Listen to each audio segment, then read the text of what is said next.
Atos, capítulo 17. Tendo passado por Anfípolis e Apolônia, chegaram a Tessalônica, onde havia uma sinagoga judaica. Segundo o seu costume, Paulo foi à sinagoga e por 3 sábados discutiu com eles com base nas Escrituras, explicando e provando que o Cristo deveria sofrer e ressuscitar dentre os mortos. E dizia: Este Jesus que lhes proclamo é o Cristo. Alguns dos judeus foram persuadidos e se uniram a Paulo e Silas, bem como muitos gregos tementes a Deus, e não poucas mulheres de alta posição. Mas os judeus ficaram com inveja. Reuniram alguns homens perversos dentre os desocupados e, com a multidão, iniciaram um tumulto na cidade. Invadiram a casa de Jason em busca de Paulo e Silas, a fim de trazê-los para o meio da multidão. Contudo, não os achando, arrastaram Jason e alguns outros irmãos para diante dos oficiais da cidade, gritando: Esses homens que têm causado alvoroço por todo o mundo, agora chegaram aqui, e Jason os recebeu em sua casa. Todos eles estão agindo contra os decretos de César, dizendo que existe um outro rei chamado Jesus. Ouvindo isso, a multidão e os oficiais da cidade ficaram agitados. Então receberam de Jason e dos outros a fiança estipulada e os soltaram. Logo que anoiteceu, os irmãos enviaram Paulo e Silas para Bereia. Chegando ali, eles foram à sinagoga judaica. Os bereanos eram mais nobres do que os tessalonicenses, pois receberam a mensagem com grande interesse, examinando todos os dias as Escrituras para ver se tudo era assim mesmo.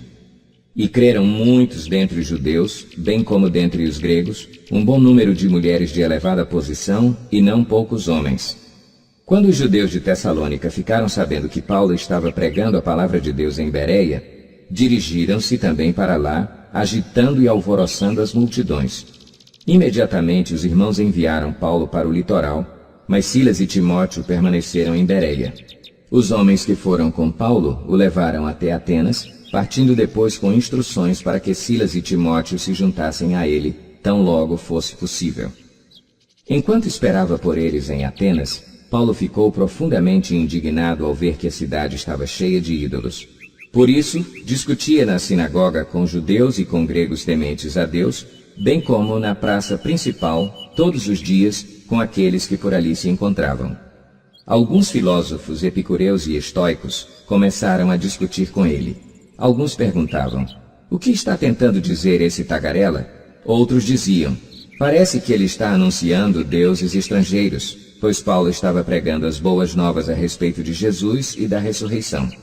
Então o levaram a uma reunião do Areópago, onde lhe perguntaram: podemos saber que novo ensino é esse que você está anunciando?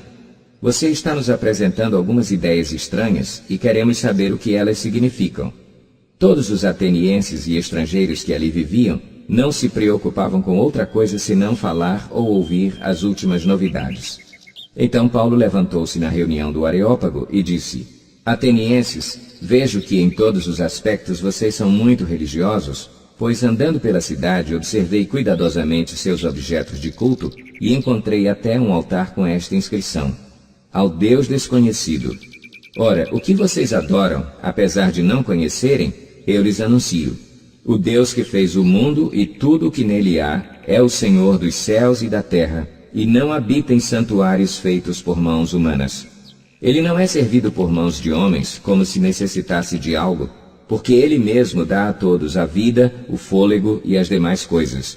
De um só fez ele todos os povos, para que povoassem toda a terra, tendo determinado os tempos anteriormente estabelecidos e os lugares exatos em que deveriam habitar.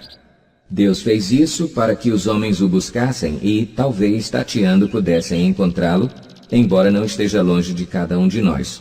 Pois nele vivemos, nos movemos e existimos, como disseram alguns dos poetas de vocês. Também somos descendência dele.